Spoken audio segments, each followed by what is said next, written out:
책이 좀 돼 있는데 거기에 보면은 이제 그 어떻게 건축가들이 건축 업무 수주를 이어갈 것이냐라는 챕터에 지금 프로젝트가 이어지고 있는 그 커넥션은 어디서 오느냐, 대부분은 먼저 건축가가 새로운 프로젝트를 가져온다는 거예요. 이 사람이 2년이라든가 이렇게. 그런데 한 번도 나하고 관계가 없는 사람들에게 이게 프로포즈를 했을 때 성공할 확률은 어떠냐? 10의 1도 안 된다는 거죠. 이거 중요한 얘기다. 이거 중요한 얘기다. 예전에 이런 얘기를 겉으로 안 했던 것 같아요. 힘들다만 했던 것 같아요. 건축가들이 모여서 이게 왜 그런 거지? 우리가 뭐가 모자르지? 우리는 그럼 어떤 관성으로 가지? 그런 얘기를 한 적이 없었던 것 같아, 놓고. 성북동 부자 동네 가가지고 자기 포트폴리오 던지는 거야. 그 사람들 땅이 있을 수 있으니까. 그런 노력도 안 해봤잖아. 이래도 뼈를 묻을거야? 이 사람들 왜 나를 고민하게 만들지? 전화 오면 언제든지 어떻게 알고 전화하셨습니까? 홈페이지 가깝다고. 아, 네, 잘하셨습니다. 네, 맞아요.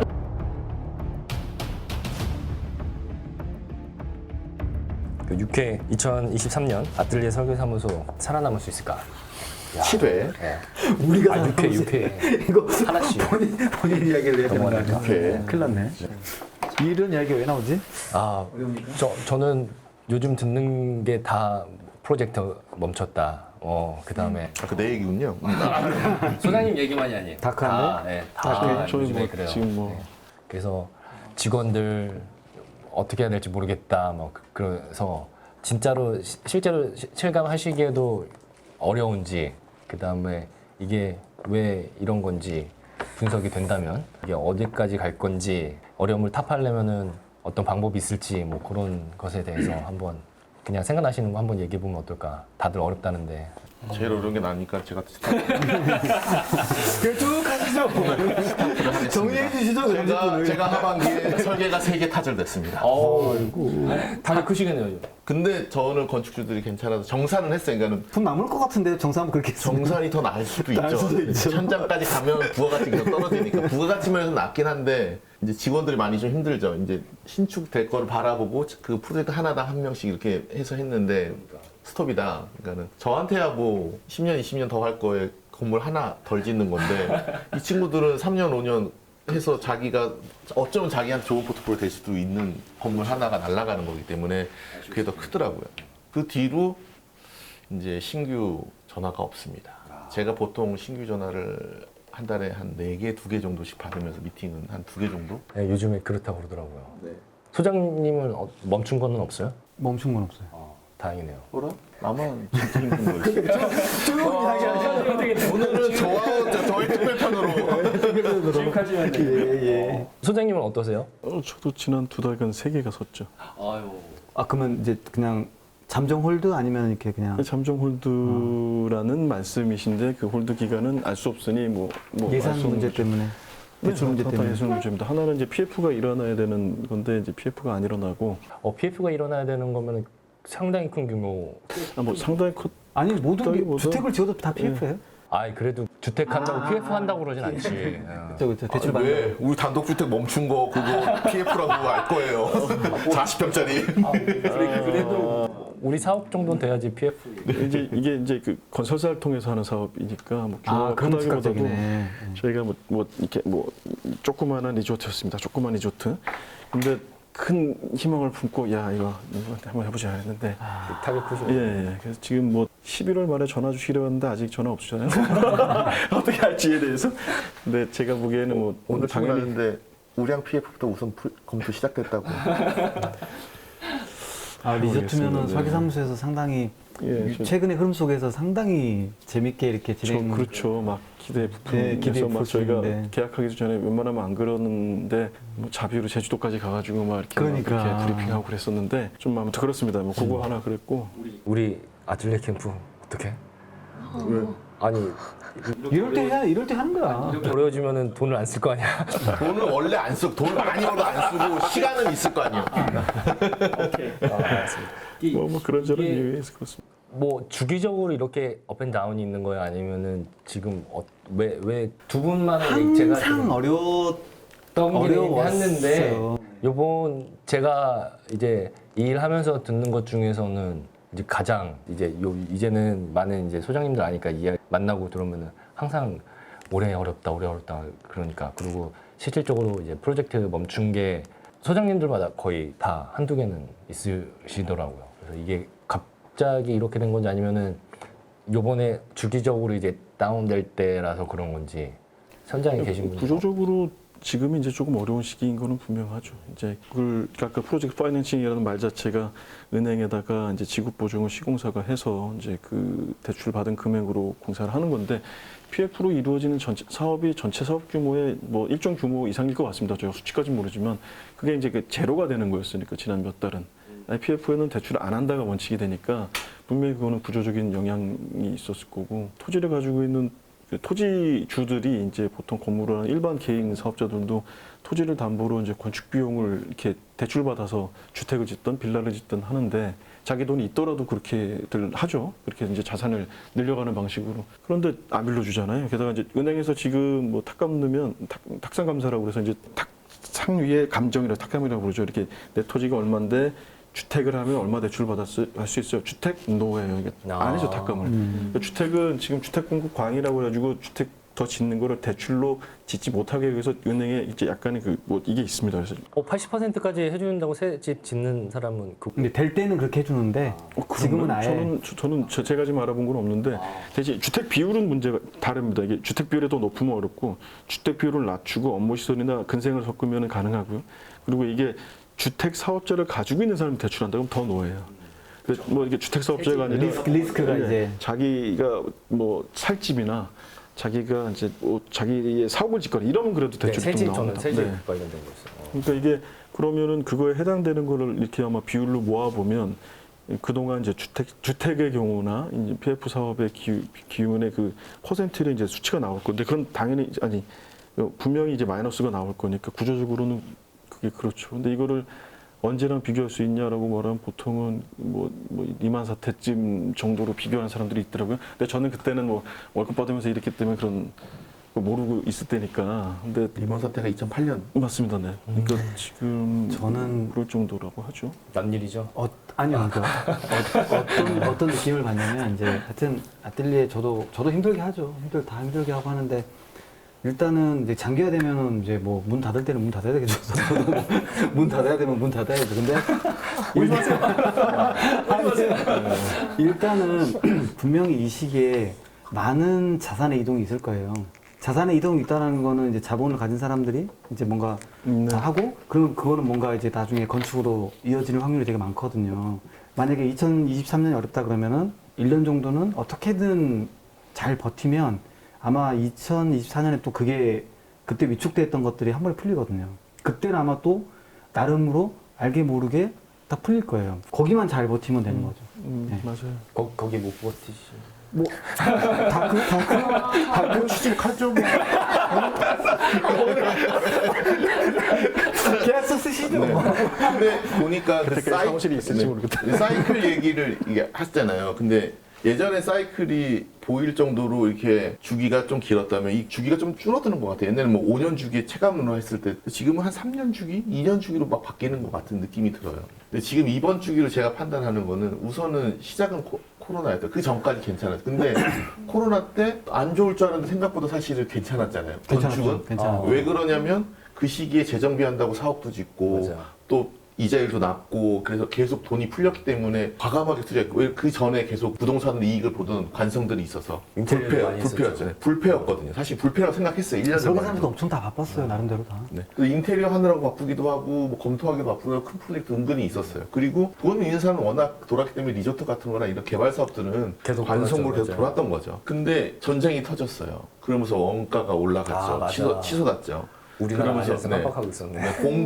공급이 되게 부족해지면서 저희 수요가 안 줄었으니까 계속 그게 타격이 컸고 저희가 실제로 타잔한 게 원래는 저희가 설계를 하면 800에서 900 사이에 단독주택이 돼요. 아주 노멀하게 욕심 안 부리고 한다 그러면. 근데 그대로 설계를 했는데 천 넘어. 1,400이 나왔어요. 그래서 견적을 진짜 미안하지만 6군데를 더 했어요. 건축주가 찾아 나뭐 더 이상 못 고급 하겠다. 설계 하시는구나. 그래서 제가 갑자기 이제 고급 설계하는 사람 된 거죠. 갑자기 설계는 똑같은데 아니 설계 도면이 똑같은데 디테일이 똑같은데 바뀐 거 하나 없는데. 바뀐 거 하나 없는데 고층 공간로 근데 거실에 고층 뭐 요거 그래서 그것 때문에 조금 비싸질 줄 알았지만 갑자기 건축비가- 고급 주택이라고 불릴 만한 게 아니거든요. 그걸 조심했었고 처음부터 돈이 별로 없다고 하고 보니 한 1,200 됐어요. 결국에는 이분이 이제 은행을 결국은 끝까지. 막 전전해요. 1부 리그, 2부 리그까지 갔는데 이제 PF가 안 된대. 옛날에는 80%인데 지금 60% 간당간당한 거예요. 그렇죠. 그것도 안 된다고 하고 이제. 그리고 더불어 이제 이자도 올랐어. 자산 가치도 계속 이제 떨어지고 있었잖아요. 부동산 위험하다 그러다 나오니까 은행도 원래는 100으로 잡던 걸 좀 무슨 90에 60%면 또 주잖아요. 생각보다 안 되는 거예요. 그래서 타절을 하게 되고 두 번째 타절한 거는 허가를 넣기 바로 직전인데 싸게 지으려고 시공사한테 다 턴키로 맡기겠다. 그럼 싸지는 건 맞는 거니까요. 어떤 결과물을 받든지 간에. 아, 그 위험한데. 네. 세 번째는 자기가 이거 방송 나가면 안 되는데 끊어도 될게요. 뭐 때문에 착공했어. 그래서 타절이 돼버렸어. 저는 이 정권이 올해 바뀌었잖아요. 그러면 이제 토건 사업 같은 게 내년에는 일어날 줄 알아가지고 건축 쪽은 뭐 큰 타격 사실 없을 거라고 생각을 했었거든요. 근데 그런 와중에 이제 레고랜드 사태가 터진 거죠. 그것도 타격 있지. 그치? 그게 공공 자산을 불신하는 거에 맞아, 대해서 맞아. 완전히 사실 그때부터 이렇게 PF가 갑자기 이제 그 맞아, 맞아요. 맞아. 그 도미노가 이렇게 클 줄 몰랐던 거죠. 그치. 그러니까는 몇 개가 겹쳤어요. 그래서 그게 최악이 타격이 돼버리는 있지. 거예요. 맞아. 최악이 돼버린 거예요. 그러니까 예전에 뭐 어찌됐든 IMF도 국가적으로는 트라우마잖아요. 그러니까 은행이 막 이렇게 저거 돼버리면 나라가 그냥 우리 뭐 저거 되니까.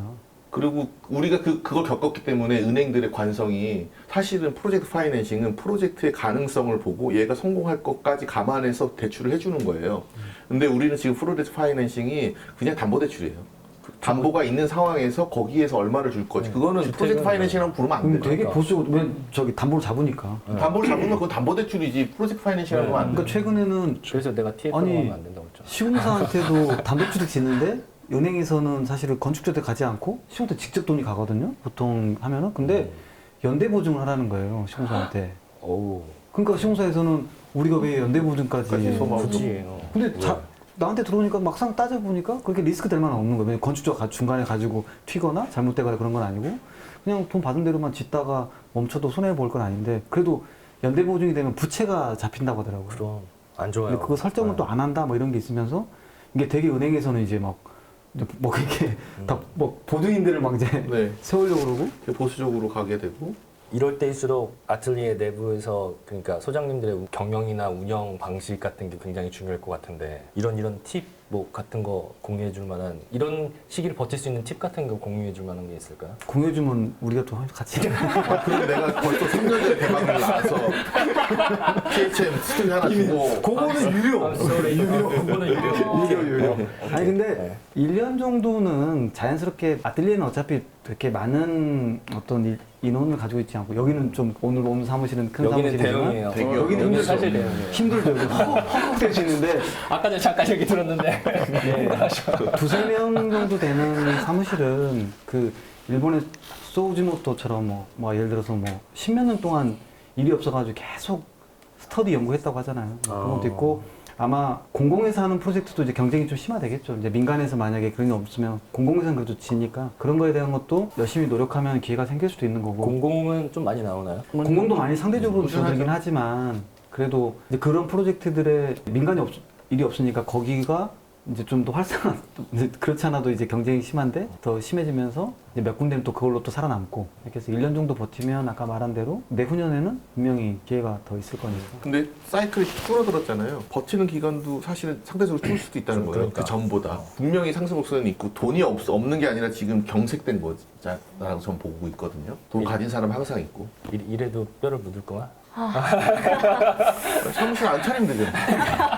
사무실 차린 그러네. 사람이 걱정을 하고 일이지 그러네. 직원이 걱정할 리는 아니에요. 그러네. 대형은 뭐 거뜬 할 테니까. 이 사람들이 왜 나를 고민하게 만들지? 희망적인 이야기를 내가 할까 말까 하는데 그때 뭐였지? 탈건.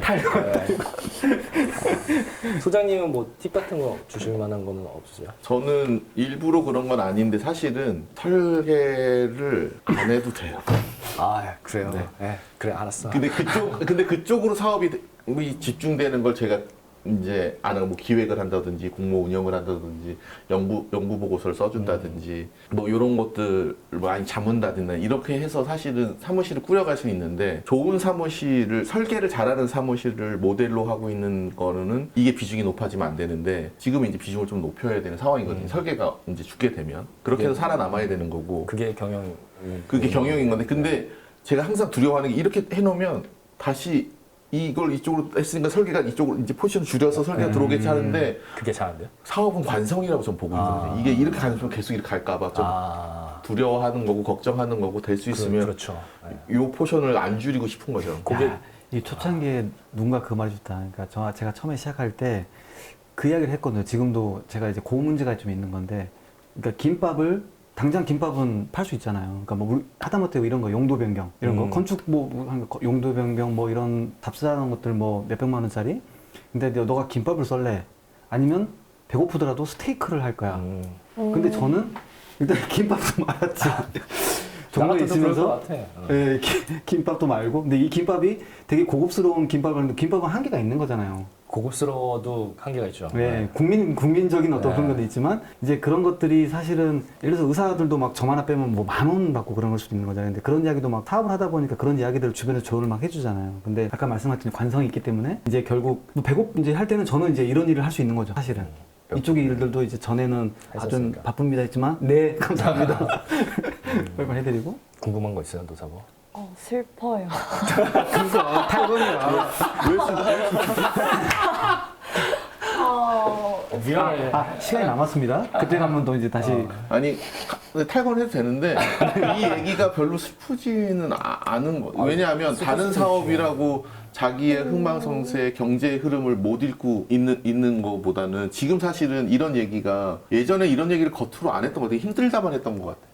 건축가들이 모여서 이게 왜 그런 거지? 우리가 뭐가 모자르지? 우리는 그럼 어떤 관성으로 가지? 나는 어떤 김밥을 썰 거냐? 이거 할 거냐? 그런 얘기를 한 적이 없었던 것 같아, 더 근데 얘는 이제 학생이잖아. 그 학생한테도 경제적인 얘기를 안 해. 그냥 학생이기에는. 교수들이 와서 솔직히 일 하나도 없는 그 시간에서 와가지고 수업 가르치는데 되게 멋있는 척하고 막 담을 뻑뻑 피면서 설계란 말이야. 이런 얘기보다는 제가 이제 돈을 생각했잖아요. 아, 돈을 주면 그 대가가 정당하면 어떤 일이든 한다는 사실을 모토를 갖고 있어요. 그러니까 김밥을 썰든 회를 치든 다 해보고 근데 사실 그게 이제 저도 같이 고민한다는 게 관성이 있다는 사실은 요즘에 느낀 때문에. 거죠. 그러니까 아 이게 김밥 썰던 칼로는 회치기가 힘들구나. 그러면 그쪽 일을 하게 되면 또 그쪽으로 또 소개해가지고 또 그런 일이 들어오고 또 잘해주면은 계속 맞아요. 이렇게 하다 보면 그럼 근데 계속 그 일을 하게 되는 거지. 그렇죠. 근데 그 일만은 안 하고 욕심인 게 다 하고 싶었는데 그래야지만 내가 사회적 일원으로서 뭔가 역할을 하고 내가 직업적인 만족도를 높일 수 있다라고 판단을 했는데 이게 내 함정을 파고 있는 거야. 내 운동에는 계속 파고 있었던 것 같기도 한 거예요. 근데 경제적인 어려운 시기와 이 관성이라는 개념이 조금 같이 오면서 고민이 좀 깊어진 거죠. 근데 사업을 하면서 매 순간 이런 고민이 없으면 재미없지 않아요? 아니. 반대로? 재미없고 깔았는데 그냥 재미없는 거였어. 어디 가서 이런 얘기를 썰을 풀겠어. 근데 길이 좋아서 한탄이 걸었어. 이러면 근데 가장 오래된 직업은 없어지지 않는다. 직업은 남아있는데 내가 없어질 거야. 아니 그거네. 나는 없어. 노명은 누구한테 뭐 사실. 근데 저는 그 소장들은 그러니까 책임지고 자기가 또 선택한 길이니 이제 길거리에 가서 빨갛고 춤을 추고라도 돈을 벌어와야 되는데 그 이제 그러한 사무실에서 같이 일할 수 있는 멤버들이 계속 있을 것이냐 이 문제 그것도 중요한 것 또 같아요. 쉬운 그래서 이야기는 아니지. 아까 이제 이 관성의 굉장히 중요한 키가 함께하는 친구들인데 이제 사람이 이제 그러니까 그걸 원하는 사람들이 아니면 그 일을 존속할 수도 없을 뿐더러 더 좋은 포트폴리오에 이제 뭐 그걸 좋은 포트폴리오를 말하자면 말이죠. 건물 짓는 걸 하기가 어렵죠. 근데 학생들이 이제 학교에서 이런 얘기를 뭐 들어본 적도 없을 거예요. 지금 없죠. 처음. 네. 그리고 이제 그거를 이제 실제적인 업무로 아까 말씀하셨던 사전 계획이나 연구 영역이 무엇을 하는지도 알기도 어려울 겁니다. 근데 그게 건축가들이 해야 되는 일이거든요. 그래서 아까 뭐 용도 변경부터 뭐 기획 얘기까지 나오셨는데 진짜 유일한 지금 방법은 제가 보기에는 구조적으로 일은 줄 수밖에 없기 때문에 그럼 거꾸로 우리가 일의 바운더리라고 생각한 것을 넓히는 방법밖에 없습니다. 그러니까 넓게 하는 수밖에 없어요. 그러면 아까 노하우 몇 개 말씀하셨죠. 하셨잖아요. 기획설계 사장님. 뭐 이제 옛날에 안 하셨던 일도 해야 될 것 같고 저도 지금 이제 그렇게 하려고 마음 먹고 있는데 저는 중구도 일 많네요. 해야죠. 전화 오면 언제든지 어떻게 알고 전화하셨습니까? 홈페이지 가깝다고 네 잘하셨습니다. 맞아요. 그렇죠 뭐. 그건 용도변경이야. 이거 내가 봤을 때 이거 수사는 용도변경이야. 왜냐면 전화 문의 방식이. 이런데 좀 노화돼 있어가지고 홈페이지가 잘 됐으면 우리 일을 연락을 해요. 설계사무소 검색하면 여기가 나올 수가 있거든. 그냥 하는 겁니다. 근데 그러면 저희도 그런 걸 고민하고 있는 거예요. 업역을 높이는 거. 저 이제 그 도시계획 교육 같은 거를 저희가 이제 프로 했었어요. 이제 2년 전까지 많이라기보다 저희 사무실 매출이 한 30%까지는 했었습니다. 근데 그거는 저희한테 큰 도움이 됐었어요. 이제 돈 받으면서 연구하는 거니까 한편으로는 사무실에서 이제 서울이나 뭐 어디든 그 지역을 연구할 수 있는 데이터도 쌓이는 거고요. 되게 좋은. 근데 직원들이 너무 힘들어요. 아. 그게 보통 텀이 한 1년인데 이게 지금 뭐 과업의 방향이 앞에 이제 선언적인 구호만 했지 끝은 어떻게 될지 모르는 상황이다 보니까 너무 사람 타고 이거 담당자 계속 바뀌고 뭐 지역 주민 만나고 뭐 이렇게 되면 직원들이 너무 힘들어합니다. 그 직원들도 그거 담당하던 분이 계속 해야 되는. 그래서 이제 나가죠. 네. 근데 그게 중요한 이유는 이제 설계사무소에서 이제 몇 년 차로서 자기가 포트폴리오에 자기 캐리어 잡이잖아요. 이거는 그러니까 캐리어를 쌓아야 하는데 이게 어디에 들어가기 애매한 캐리어가 되는 거예요. 의미적으로는 좋은 일인데 글쎄 이거 포트폴리오에 한 장 넣기는 별로 안 와닿는 것 같아요. 실무를 처음 시작하시는 분들은. 저는 저희 회사라고 그러면 그런 분들 되게 필요해서 쓸 것 같은데. 그래서 저는 그거를 어떻게든 유지해 보려고 많이 노력을 하는데 그래서 이제 다시 이제 그걸 해볼까 마음 먹고 있는데 저희가 약간 좀 특화되어 있는 게 도시 재생 분야인데 도시 재생 수업도 다 줄었어. 이게 지금 그러니까 뭘 해야 될지 좀 고민이긴 합니다만 어찌됐건 이제 그 단일 필지 내에 건축을 하는 거 외에 조금 더 도시적 맥락까지 볼 수 있는 업역을 넓히는 노력, 업역을 넓히는 것밖에 없는 것 같아요. 그래서 버텨야지. 아까 말씀드린. 근데 그 스터디가 자양분이 다시 돌아와요. 그러니까는 도시를 좀 많이 보셨던 분들은 공모전을 하는데 도시적인 맥락을 읽어내는 건 누구보다 빠른 거지. 직원들까지도. 그러면 그 스터디가 짧아진 것 때문에 그 꼭 부가가치 돈뿐만 아니라 그런 효용 가치 때문에 이런 여러 가지 격가지들 하고 싶은데 사장만 하고 싶은 것 같아요. 맞아요. 그게 재밌는 게 그럴 수 있어요. 음. 이제 직원 입장에서는 되게 프로젝트를 많이 힘들어요. 해서 어떻게든 근데 아무튼 포트폴리오 이게 찾아야 되니까.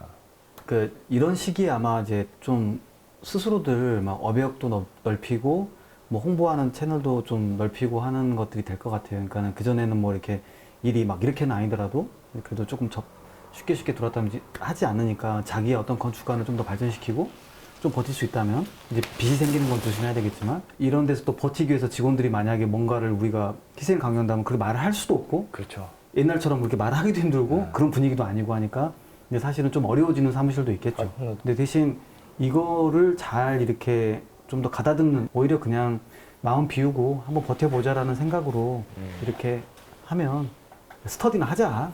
뭐 돌아다니고 그리고 우리가 되게 소극적으로 하는 거지. 딴 데 심지어는 어떤 시공사는 전단지도 이렇게 집어넣더라고요. 부자 동네 가가지고 자기 포트폴리오를 던져요. 그런 노력을 우리가 했는가? 우리 너무 고자세에서 이렇게 있어가지고 전화 오면 받는 게 아니고 그냥 시공사인데 너무 잘하는 시공사인데 성북동 부자 동네 가가지고 자기 포트폴리오 던지는 거예요. 그 사람들 땅이 있을 수 있으니까 그런 노력도 안 해봤잖아요. 그러니까 감동이에요. 그러니까 그렇게 해가지고 실제로 연락이라도 한번 오는 거죠. 나 땅 가지고 있는데 어떻게 할까? 근데 우리는 그렇게 진짜 그런 어떤 아주 맞죠. 낮은 단계 전단지 돌리는 노력도 안 하고 그냥 어렵다고만 하는 거는 요것도 했는데 뭐. 당일 대출? 근데 제 명은 두꺼운 이유가 있어요. 잘 날라. 아니 이거 당일 설계 100%. 책꽂이 쓰라고. 근데 안도다도도 저는 7.8기에 보면은 우리 안도다기 초지가 굉장히 초기작에서 유명한 그 스미어지 주택인가? 그 지금에 찌라시 돌렸다고 하죠. 그 빌치 자기가 연구해가지고 내가 설계해볼게요. 멋있네. 역으로 제안하고. 그러니까 그 정도의 어떤 치열함이 있다면 살아남을 거고 단순히 그냥 어렵다 하고 뭐. 근데 성북동 돌아다니면 부동산을 돌아다니고. 그치, 제 생각을 했어요. 아니 그러니까요. 부동산 돌아다니면 이렇게. 부동산 가가지고 제 이렇게 했으니까 혹시 오시면 소개해달라. 그러면 진짜 있을 거거든요. 그러니까 조금 더 액티브하게. 홈즈 컴퍼니에다가 명함 하나 던져주세요. 홈즈 컴퍼니요? 이미 가 있죠. 아하. 제 명함 가 있죠. 그게 그 알겠습니다. 미국의 AI에서 그 조사한 게 있어요. 이제 그 저기 이제 체계전서에 있는데 거기에 보면은 이제 그 어떻게 건축 건축가들이 건축 업무 수주를 이어갈 것이냐라는 챕터에 그 건축주 네트워크를 운영하는 방식에 보면 그러니까 설문조사를 했더니 지금 프로젝트가 이어지고 있는 그 커넥션은 어디서 오느냐, 대부분은 먼저 건축가가 새로운 프로젝트를 가져온다는 거예요. 이 사람이 인연이라든가 이렇게. 그런데 한 번도 나하고 관계가 없는 사람들에게 이게 프로포즈를 했을 때 성공할 확률은 뭐냐? 10의 1도 안 된다는 거죠. 이거 이게 중요한 사실은 이야기다. 이거 중요한 이야기다. 그러니까 그 기존의 관계를 유지한 사람에서 파생되는 프로젝트가 되게 많으니 어려울 때 기존의 관계를 유지하고 나를 좋게 봐주는 사람들과 관계를 돈독히 하라는 이력이 나와요. 이게 그러려면 그럼 뭘 해야 되냐 말이지. 그러니까 이게 뭐 여러 가지 방법이 있겠죠. 그래서 거기에 보면 정말 이건 이런 식까지 하는 건 힘들겠지만 클라이언트 관리 카드가 이렇게 있습니다. 우리 클라이언트 관리 카드가 진짜 쉽지 않은데 거기 진짜 양식도 경영이야. 나와요. 예를 들면 여기에 이제 이게 박땡땡 사장님 그럼 밑에 저 말만 들어 좋네. 그분이 뭐 중요한 이야기다. 중요합니다. 내가 그리고 여기에 이제 그 양반의 성향 그리고 거기 쓰는 게 있습니다. 하지 말아야 할 말. 그러니까 하다 보면 싫어하는 거 있잖아요. 이 양반은 뭐 자식 얘기하는 거 싫어해요. 왜냐면 그 자식이 집 나갔어. 클라이언트 관리 카드. 써놓습니다. 그리고 좋아하는 얘기도 써놓는 거고요. 그리고 맨 마지막에 이게 계속 업데이트되는 건데 가장 최근에 통화했거나 만났을 때 나눴던 얘기 핵심 내용을 적어놓습니다. 그래서 다음번에 만날 때 지난번에 그 얘기부터 시작을 하는 거예요. 이거 근데 진짜. 내가 당신을 얼마나 특별하게 생각하는지를 각인시킨다는 거죠. 그렇죠. 아 저번에 맞아요. 얘기한 거 제가 좀 네. 봐봤는데 이럴 것 같다. 그런데 그 관리 카드를 그렇게 업데이트를 하는 그 꾸준함이 있어야 되는데 그거 못 합니다, 혼자. 그래서 그러려면 이제 조직 체계가 그렇게 돼야 되는 거예요. 사무실에 클라이언트 네트워크를 관리하는 사람이 따로 있어야 되고 그 말을 나 혼자 듣는 게 아니라 누군가 항상 같이 가든지 이걸 또 아니면 내가 충분히 백업을 해줘야 되는 거죠. 근데 쉽지는 않지만 작품하신다는 소장님들 같은 경우에는 그거를 내가 해야 되라는 그런 인식도 굉장히 근데 그건 아니고 할 여력이 안 생기는 거죠. 아니 그건 아닌 것 같아요. 진짜로 나 이런 사람 내가 굳이 이렇게까지 해가지고 일을 이렇게 해야 되면 그런 근데 생각도 몇 명은 진짜. 그러겠지. 그 자기 포지션이 뭔지 알면 그렇게 가도 된다고 봐요. 뭐냐면 나 같은 사람이 그러면 안 돼, 솔직히. 근데 해주세요. 아니 근데 잘 나가시는데 왜 그래? 잘 나와요. 이렇게 잘 나오는데 뭐냐 하면 자기가 이제 우리가 소위 상위 한 3%, 1% 안에 것들의 건축물을 한다고 하는 사람이 뭐 그런 사람이면 그런 사람이 5%든 그래. 10%든 돈 있는 사람한테 가가지고 거기 급에 가서 하고 있으면 이 사람들은 안 와요. 예를 들어 최욱 선생님이나 김희 선생님이 그러시면 안 돼. 그래야 자기 고객을 더 관리하는 거야. 더 잘하는 거야. 근데 나는 조금 더 대중적인 걸 한다 그래. 모든 걸 하고 싶다 그러는데 들어올 때까지 이렇게 이러고 있으면 누가 해? 그게 완전 스탠스 다른 거니까는 자기가 갖고 있는 지금 이 산업에 아니면 이 작업의 스탠스를 보고 그 광고의 스탠스도 달라져야 될 것 같아요.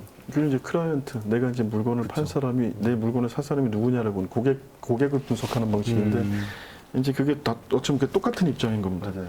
그리고 관리 카드를 안 쓰더라도 이제 그거 탁월한 사람들은 다 그걸 기억해요. 사업자라는 사람들이 다 그걸 굉장히 잘 기억합니다. 이런 거를 나- 따로 쓰지 않아도 맞아요. 머릿속에 다 들어있어요. 나 그거 못하게 못하잖아. 뭘 못해서 여기서 이 사람들이 제가 그래서 말씀드리는 건 이게 정량적 지표인 거죠. 이제 이게 내가 그게 쉽게 되는 사람이면 굳이 카드 쓸 필요가 없습니다. 근데 그거는 정량적 데이터를 이제 인용해서 말씀드리는 거라 그런 거고 거기에 나오는 게 바로 그거예요. 나는 누구에게 나의 설계를 제안할 것이냐. 이 되게 와, 중요한데. 그거 뭐 어떤 겁니까? 그거 되게 이게 몇 건에 나눠져 있는 말을 제가 나눠서 한꺼번에 하는 거라. 한편 한번 더 해야 되겠는데. 이거. 근데 그게 동물적으로 사실 있어요. 맞아요. 사실은 저는 약간 관리 카드 없어도 그때 무엇을 맞아, 했고 소장님 페북에서 무엇을 올렸고 그래서 다시 만났을 때 무슨 얘기를 하고 했는데도 걔가 안 하더라고요. 근데 하여튼 방금 말씀하신 게 왜냐면 그런 이야기 하거든요. 이제 다른 모든 자영업자 그렇지만은 저희 같은 경우도 특히 칼 끝에 서 있다고 하거든요. 진짜 한순간에 뭐 어떻게 또 하느냐에 따라서 일은 바로 끊어져 버릴 수도 있는 거고 이어질 수도 있는 거고 그냥 이렇게 비판하는 건 아니지만 공무원처럼 이렇게 뭔가 이렇게 주어진 일을 하고 내가 월급 받는 구조는 아니잖아요. 내가 잘못하면 바로 일 끊기는 거고. 그러니까 항상 긴장 구조를 가지고 있죠. 뭔가 이런 어려운 시기에 그런 클라이언트 카드를 다시 한번 정리하면서 뭐 전화라도 뭐 한번 해가지고 할 수도 있고 그냥 어떤 식이 됐든 뭐를 연합장이라도 보내면서 거기에 그런 안 보내도 뭐 다른 일도 있고 하니까 바빴지만은 이제는 그냥 그런 사람들 다 지금까지 했던 거 그냥 보내주고 그게 사실 이런 클라이언트 카드에 움직이면 그 사람도 또 어떤 연락이 한번 올 거 아니에요. 그러면 연초가 그렇게 좋은 때죠. 그렇죠. 연락이 오면은 연락 뭐 하다 보면 그분이 또 굳이 연락을 했으면 또 내 친구가 또 뭐 하는데 그럼 또 만나서 또 되고 6회라고 그랬잖아요. 이거 4회로 바꿀게요. 먼저 불려야 되겠네. 이걸 먼저 별로 내용이 없을 거라고 생각했는데 되게 아, 여기 마지막에 이게 또 네. 요것도 새로운 이야기잖아. 그러니까 요 해주신 얘기는 클라이언트 카드. 제가 요거는 이제 이런 얘기하려고 준비를 하고 있는 거예요. 네, 저희 뭐 다른 강연에서 쓰려고 했던 한국지를 제가 먼저 썼네. 먼저 쓰셨구나. 이렇게 많은 건축가 아틀리에 운영하시는 소장님들 들으면 되게 많이 도움될 이야기인 것 같아요. 이번 편 재밌을 것 같아. 먼저 네. 처음에 딱 너무 많이 웃겨주셔가지고. 그러니까 나는 깔고 가야 돼. 아니, 나 근데 그것 질문이 필요했어요. 뭐냐면, 과연 저도 인스타 안 하고 페이스북으로도 별로 홍보 안 하거든요. 아, 난 페이스북 하는지 몰랐네요. 네, 그래서 홍보를 잘 안 해요. 제가. 그래서 과연 효과가 있는가? 그러니까는 효과가 있는 사람이 있을 거예요. 그 이때요? 포모티브 뭐 이런 사람들 난리 나잖아요. 근데 트래픽 더 좋아.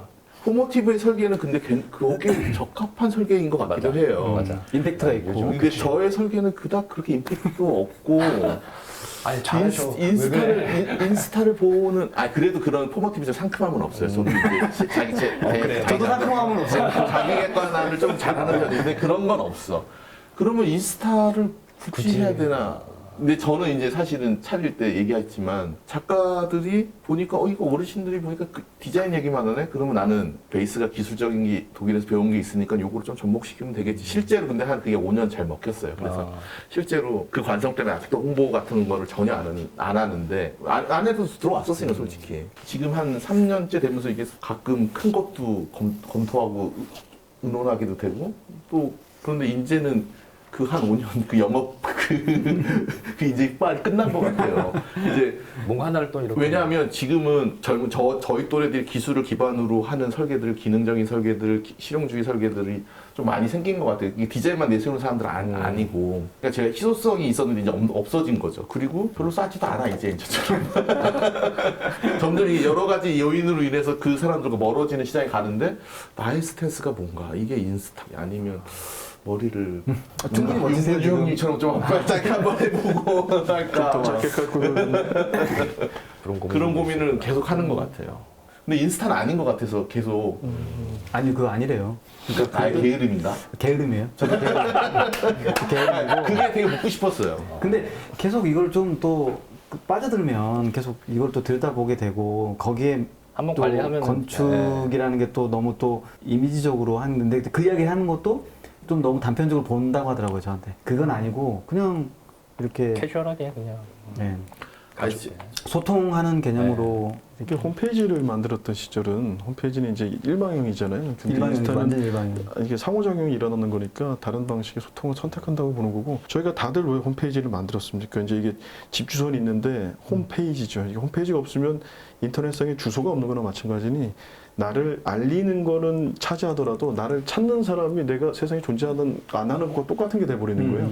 그 홈페이지를 만들어야 하는 건 당위성을 갖고 있는데 그 소통 방법이 달라지고 있는 거는 인지해야 되는 거죠. 그래서 저도 이 고민하다가 만들었는데 되게 재밌게 잘 운영하세요. 이것도 자꾸 고민됩니다. 근데 그 그래요? 그러다가 이제 전 재밌어요. 운영하다가 이제 저는 프로젝트를 올리는 게 좀 겸연쩍어서 이제 사무실에서 어떻게든 뭐 지지고 볶고 사는 것들 이제 올리는 걸로 좀 하고 그게 이 홈페이지 인스타를 그게 설정할 때 보면 프로페셔널로 할 때는 나오더라고요. 이 인스타를 하는 이유가 뭔지 물어요. 거기 이제 그 인사이트라고 해서 광고를 낼 때 물어보는데 그걸 한 번 해보면 내가 왜 인스타를 하는지 이제 상업적으로 하는지 이 상업적이죠 사실 알린다고 하는 건 그 목적을 분명히 할 수 있도록 질문들이 나와요.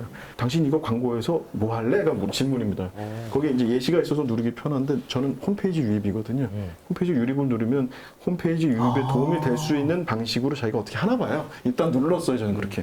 근데 그래서 저는 인스타그램은 홈페이지 유입을 목적으로 한다라고 생각하고 프로젝트는 홈페이지를 보면 되고 사무실에서 지지고 볶는 거는 여기서 재밌게 보세요라는 마음으로 시작을 했는데 친구들하고 얘기를 해보니까 이제 사실 하게 된 것도 이제 사무실에 있는 친구들이 보기에 이게 자기가 우리 사무실 인스타도 없으니까 이런 것도 있는 것 같아요. 친구들한테 뭐 내가 사무실에서 뭐 이런데 그러니까 요새는 그 직원 모집도 그렇고 그렇게 원하게 됩니다. 직원 모집에 괜찮겠다. 직원 모집을 해요. 그러면 인스타, 제목 많이 뭐 봐요. 유튜브 예. 뭐 이렇게 영상 찍어서 올리고 그런 데들에 좋은 인력들이 가고 저 막 그냥 그 고전적인 사이트에 올렸으니까는 뭐 순위만 계속 밀려나면 유료 광고 아니면 안 되고 그런 거를 학생들이 보질 않는 것 같아요. 그래서 저희가 이제 테스트를 해보죠. 그래서 인스타에 그런 거 광고를 이제 인사이트라고 눌렀을 때 홈페이지에 이제 유입 다 볼 수 있으니까 보면 분명히 지표가 달라지는 걸 볼 수 있습니다. 물론 뭐 과학적 근거가 될 만한 많은 양의 수치는 아니지만 분명히 그래프가 달라지는 게 보여져요.